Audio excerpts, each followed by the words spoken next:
नमस्कार, बुलेटिन में आपका स्वागत है। आपके साथ मैं हूं जीनत सिद्दीकी। इस वक्त की बड़ी खबर आ रही है लखनऊ से। टैक्स चोरी में उप आबकारी आयुक्त समेत 12 निलंबित हुए हैं। सहारनपुर के टपरी कोऑपरेटिव डिस्टिलरी के फर्जीवाड़े में ये बड़ी कार्रवाई हुई है। 100 करोड़ के टैक्स और एक्साइज ड्यूटी चोरी मामले में निलंबन की कार्रवाई हुई है। सहारनपुर मंडल के उप आबकारी आयुक्त राकेश कुमार त्रिवेदी निलंबित। अपर मुख्य सचिव आबकारी संजय भूसरेड्डी ने यह कार्रवाई की है। एसटीएफ ने पूरे मामले का पर्दाफाश किया था। तो उप आबकारी आयुक्त समेत 12 निलंबित हुए हैं। 100 करोड़ के टैक्स चोरी का ये बड़ा मामला था जिसमें ये निलंबन की कार्रवाई की गई है। अलाउद्दीन हमारे साथ, हमारे सहयोगी जुड़े हुए हैं। अलाउद्दीन, ये क्या था पूरा घोटाला, इसके बारे में बताइएगा। टैक्स चोरी और फिर ये बड़ी कार्रवाई। देखिए, ये अपने आप में अजीबोगरीब और टैक्स चोरी का ये मामला था। इसमें आप ये कह सकते हैं तमाम लोग जो निलंबित हुए हैं इन्होंने भ्रष्टाचार का और टैक्स चोरी का नए तरीके से तरीकेकार ही इजाद कर दिया था। होता क्या है, कोई भी जब डिस्टिलरी होती है तो वहां से शराब जो निकलती है उस पर एक बार कोड लगता है। ये लोग क्या करते थे कि ये डबल बार कोड छाप लेते थे। एक इनवाइस पर एक की जगह 2 ट्रक शराब वेयर हाउस से निकाल देते थे और गेट पर सीसीटीवी कैमरा वगैरह भी बंद हो जाता था। रोजाना 1 ट्रक शराब ना लिखा पड़ी कि अगर बाहर निकल जाती थी तो ऐसा माना जाता है कि करीब 32 लाख रुपए का टैक्स चोरी इसमें हो जाता है। तो ऐसे में ये खेल महीनों से चल रहा था। यानी डबल बार कोड छापा जाता था। एक बार कोड गाड़ी को निकाल करके और दूसरा बार कोड दूसरी गाड़ी में चिपका करके सीसीटीवी कैमरा जो है वहां का ऑफ कर दिया जाता था। इस मामले में एसआईटी को जांच भी सौंपी गई है और उसका खुलासा अभी कुछ दिन पहले मेरठ के जो विंग है एसटीएफ का उसने किया था। तो इस खुलासे के बाद अपर मुख्य सचिव आबकारी संजय भूसरेड्डी ने पूरी कार्रवाई की है। तो माना जा रहा है इसमें कम से कम 100 करोड़ रुपयों से ज्यादा जबरदस्त टैक्स चोरी, एक्साइज की चोरी पूरे मामले में निकल करके सामने आ रही है। तो आप समझ सकते हैं कि लोग किस तरह के हैं, किस तरह के इनोवेटिव आइडिया निकाल करके इस तरह की कलंक वाली चीजें कर डाल रहे हैं। तो ऐसे फिलहाल जो शपथ लगी है उसका भी अंदाजा लगाया जा रहा है और माना जा रहा है ये सब कार्रवाई है। अधिकारियों के लिए कम से कम जो है जेल में भी सलाखों के पीछे ही रहना होगा। ठीक, बहुत शुक्रिया आपका तमाम जानकारियों के लिए। और ये 100 करोड़ की रकम, देखिए आपने कितने मास्टरमाइंड तरीके से इन्होंने इस पूरी चोरी की घटना को अंजाम दिया। उधर लखनऊ में फ्लोर मिल में आग लग गई है। मोहनलालगंज स्थित फ्लोर मिल में आग लगी। आग बुझाने में जुटी फायर ब्रिगेड की गाड़ियां। आग लगने से लाखों के नुकसान की आशंका जताई जा रही है। तो कई जगहों से आज आग लगने की खबरें आई हैं। फ्लोर मिल जिसका हम जिक्र कर रहे हैं लखनऊ में, यहां पर आग लग गई है इसमें और काफी नुकसान हुआ है।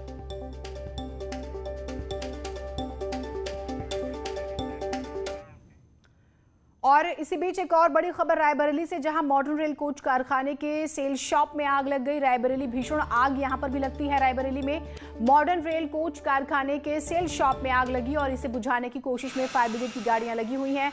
लाखों के नुकसान की आशंका जो है वो भी जताई जा रही है। तो तस्वीरें आप देख सकते हैं, रेल कोच कारखाने के सेल शॉप में ये आग लगी है।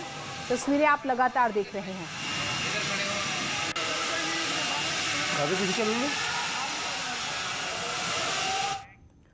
उधर सीतापुर से खबर है, जहां 2 पक्षों में ईंट पत्थर और लाठी डंडे चले हैं। सीतापुर में झड़प में कई जख्मी हुए हैं।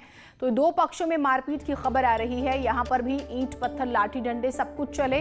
कई लोग इसमें गंभीर रूप से जख्मी हुए हैं। और यहां पर तालगांव कोतवाली क्षेत्र का ये मामला है। जो लोग घायल हैं उन्हें अस्पताल में भर्ती कराया गया है।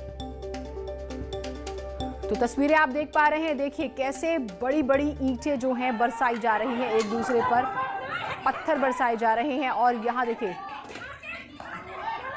ईंट पत्थर सब चल रहे हैं। अरे मामू,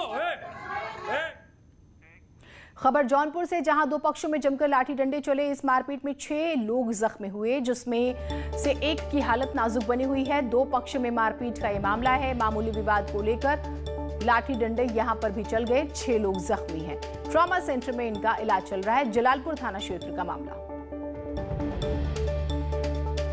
और यहां पर भी आप तस्वीरें देखिए, 2 पक्षों में मामूली विवाद को लेकर महिलाएं भी इसमें शामिल हैं। आप देख पा रहे हैं 6 लोग जख्मी हुए हैं। तो महिलाएं जो हैं वो भी इसमें शामिल। देखिए 2 पक्षों में मामूली बात को लेकर कहासुनी होती है और फिर ये बढ़ते बढ़ते मारपीट पर आ जाती है। छीना झपटी, मारपीट और मरने मारने पर उतारू।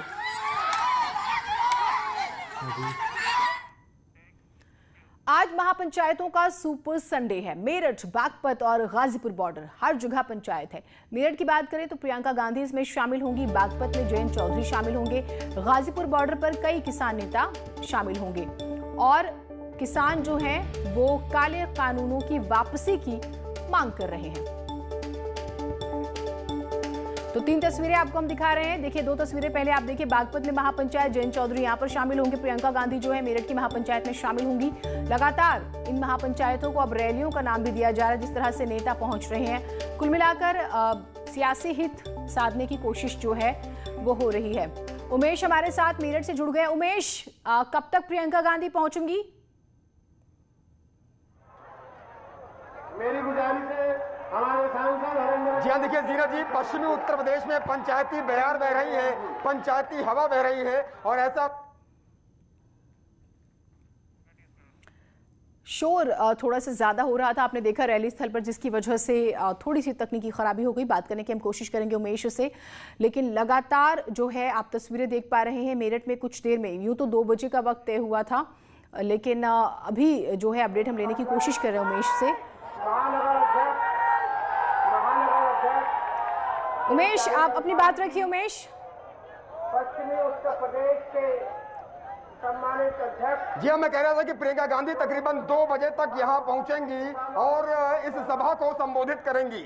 प्रियंका गांधी, ऐसा माना जा रहा है कि 2 बजे तक यहाँ आ जाएंगी और इस सभा को संबोधित करेंगी। जहाँ तक निगाह जा रही है वहाँ तक लोगों का जुटना यहाँ पर शुरू हो गया है। प्रियंका गांधी की ये 5वीं सभा पश्चिमी उत्तर प्रदेश में होगी। इससे पहले प्रियंका गांधी मुजफ्फरनगर में पंचायत सभा कर चुकी है, मथुरा में पंचायत सभा कर चुकी है, बिजनौर में पंचायत सभा कर चुकी है और आज मेरठ के कैली गांव में ये पंचायत सभा होने जा रही है। और किसान पंचायत, जय जवान जय किसान इसे कहा जा रहा है। देखने वाली बात होगी कि जब प्रियंका गांधी यहाँ पर आएंगी तो वो क्या कहती हैं और किस अंदाज में आज विपक्षी पार्टियों पर प्रहार करती हैं। बहरहाल लोगों का जुटना यहाँ पर शुरू हो रहा है और जहाँ तक निगाह जा रही है वहाँ तक लोगों का ये हुजूम नजर आ रहा है। देखने वाली बात होगी कि जब प्रियंका गांधी यहाँ पहुंचेंगी तो वो कौन से नए राजनीतिक तीर चलाती हैं और किस अंदाज में आज खासतौर से सरकार पर प्रहार करती है, क्योंकि कृषि कानून के विरोध में ये पंचायत हो रही है और लगातार पश्चिमी उत्तर प्रदेश में प्रियंका गांधी तूफानी दौरे पर हैं। लगातार वो पंचायतें कर रही हैं और समूचे पश्चिमी उत्तर प्रदेश का राजनीतिक मिजाज भापने की कोशिश कर रही हैं। अजय कुमार लल्लू प्रदेश कांग्रेस अध्यक्ष भी यहाँ पहुंच चुके हैं और वो भी इस सभा को संबोधित करेंगे। आज कौन से नए राजनीतिक तीर प्रियंका गांधी चलाती हैं, कौन से शब्दों के तीर चलाती हैं, ये देखना बेहद दिलचस्प होगा। बहरहाल ऐसा माना जा रहा है कि तकरीबन 2 बजे तक प्रियंका गांधी यहाँ आएंगी और इस सभा को संबोधित करेंगी। जी ठीक, बहुत शुक्रिया, अपडेट्स हम लेते रहेंगे। 2 बजे का वक्त है और इससे पीछे एक बड़ी खबर आ रही है। गाजीपुर बॉर्डर की बात करेंगे। किसान आंदोलन 102 दिन पूरे कर चुका है, आज 130वां दिन है। राकेश टिकैत से मिलने के लिए अमेरिका के कुछ स्कूली बच्चे भी आए हैं और उनके साथ एक डॉक्यूमेंट्री शूट की। जब इन बच्चों ने इंटरनेट के जरिए यूएसए के दूसरे बच्चों से बात कराई तो उन बच्चों ने आंदोलन में मदद करने की इच्छा जताई। इस पर राकेश टिकैत ने कहा है कि उन्हें डोनेशन नहीं चाहिए, बल्कि उनके नाम से एक पेड़ लगा दिया जाए। राकेश टिकैत 13 मार्च को पश्चिम बंगाल जाएंगे, वहां किसानों से बातचीत करेंगे।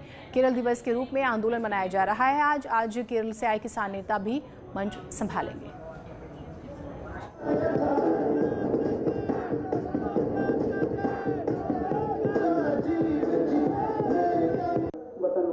स्टूडेंट आ रहे हैं वहाँ के। किस लिए आए थे वो लोग कहते हैं यहाँ पे क्या हो रहा है, मगर हमारा हिंदुस्तान का मामला है, हम निमट लेंगे, सरकार से बातचीत हो जाएगी। लेकिन छोटे छोटे बच्चे भी आपको सपोर्ट कर रहे हैं। बच्चे लोग कहते हैं कैसे सपोर्ट करें, हम गुल्लक में से पैसे दे दे, मगर ना वहाँ पेड़ खरीदेगा, पेड़ लगा दो, नाम से टिकैत के नाम से पेड़ लगा दो। वही अगर बात की जाए, क्योंकि जिस तरह से जाम भी लगाया था कल और उसके बाद भी कुछ लगता है सरकार की कुछ मंशा कुछ बदलेगी। अभी प्रधानमंत्री नरेंद्र मोदी ने जन औषधि दिवस समारोह में शिलांग में बने 7500वें जन औषधि केंद्र को राष्ट्र को समर्पित किया। पीएम मोदी वीडियो कॉन्फ्रेंसिंग के जरिए कार्यक्रम से जुड़े थे। पीएम ने जन औषधि परियोजना से जुड़े लोगों के उत्कृष्ट कार्यों के लिए सम्मानित भी किया। जन औषधि दिवस के मौके पर पीएम मोदी ने लाभार्थियों से बातचीत की। कहा कि लोगों को पैसे के अभाव में दवाई खरीदने में दिक्कत न आए, इस वजह से जन औषधि योजना की शुरुआत की गई। इस दौरान प्रधानमंत्री मोदी ने कहा है कि जन औषधि केंद्र से गरीब और मध्यम वर्ग के लोगों को मदद मिल रही है, साथ ही युवाओं को आय का अवसर भी मिल रहा है। जन औषधि योजना को देश के कोने कोने में चलाने वाले और इसके कुछ लाभार्थियों से आज मुझे बातचीत करने का अवसर मिला और जो चर्चा हुई है उसमें स्पष्ट है कि ये योजना गरीब और विशेष करके मध्यम वर्गीय परिवारों की बहुत बड़ी साथी बन रही है। ये योजना सेवा और रोजगार दोनों का माध्यम बन रही है। जन औषधि केंद्रों में सस्ती दवाई के साथ साथ युवाओं को आय के साधन भी मिल रहे हैं। यूपी के पहले मुख्यमंत्री स्वर्गीय गोविंद वल्लभ पंत की आज 60वीं पुण्यतिथि है। सीएम योगी ने विधानसभा पहुंचकर पंत की प्रतिमा पर पुष्पांजलि अर्पित की। इस दौरान वित्त मंत्री सुरेश खन्ना, गन्ना मंत्री सुरेश राणा ने भी पंत को नमन किया। तो बेहद ही महत्वपूर्ण दिन आज, और आपने देखा कि मुख्यमंत्री योगी आदित्यनाथ जो हैं वो भी पुष्पांजलि अर्पित करते हैं। इस दौरान उनके साथ वित्त मंत्री सुरेश खन्ना, गन्ना मंत्री सुरेश राणा ने भी पंत को नमन किया।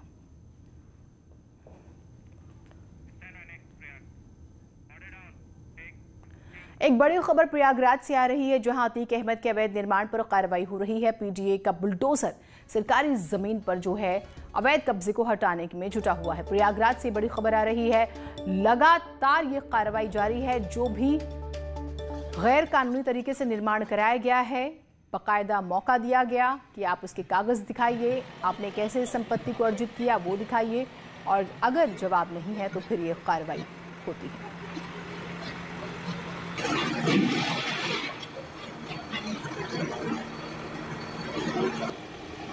आपको हमारे खास कार्यक्रम बायजूस यंग जीनियस में मिलवाया आविष्कारी शौर्य भसीन से। आइए दिखाते हैं हमारे कार्यक्रम में आने के बाद उनका एक्सपीरियंस कैसा रहा।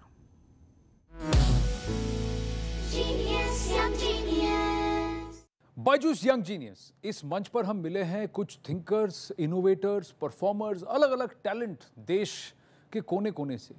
एक ऐसे ही बहुत ही होनहार बीरवान हैं शौर्य। चलिए शौर्य से बात करते हैं। शौर्य नमस्ते, कैसे हो आप? नमस्ते, मैं बहुत अच्छा हूँ। कैसा रहा आपका एक्सपीरियंस, मुझे जरा बताइए। एक्सपीरियंस बहुत अच्छा था। जब पहले मैं थोड़ा सा नर्वस था, पर फिर जब मैं स्टेज पर आया था फिर बहुत कंफर्टेबल हो गया था, क्योंकि वहाँ पर बहुत अच्छे लोग थे। क्या था आपके लिए सबसे मेमोरेबल मोमेंट? सबसे मेमोरेबल मोमेंट था जब मैं अंदर आ रहा था और मैंने एक्चुअली पूरा स्टेज देखा और and I got to meet you. अरे सो स्वीट ऑफ यू। पर आप सोनम वांगचुक जी से भी आपने राब्ता किया, उनसे भी आपने बात की? जब हम वहाँ पर थे मैंने उनसे बात करा और वो भी बहुत बहुत अच्छा था, क्योंकि मैं उन्हें बता सकता था कि मैंने क्या सब बनाया है और एक्चुअली इनोवेशन और इन्वेंटर्स कैसे काम करते हैं। शौर्य एक बात बताइए, अब आप किस पर काम कर रहे हैं? आपका लेटेस्ट इनोवेशन क्या है? हाँ, तो अब मैं एक होम ऑटोमेशन सिस्टम में वर्क कर रहा हूँ। तो अब मेरे पूरे घर में मैं वो ट्राई कर रहा हूँ कि सारे लाइट, पंखा, सब कुछ उस पर चलने वाला है। Done. All the very best, Shaurya. So good to speak to you. Thank you.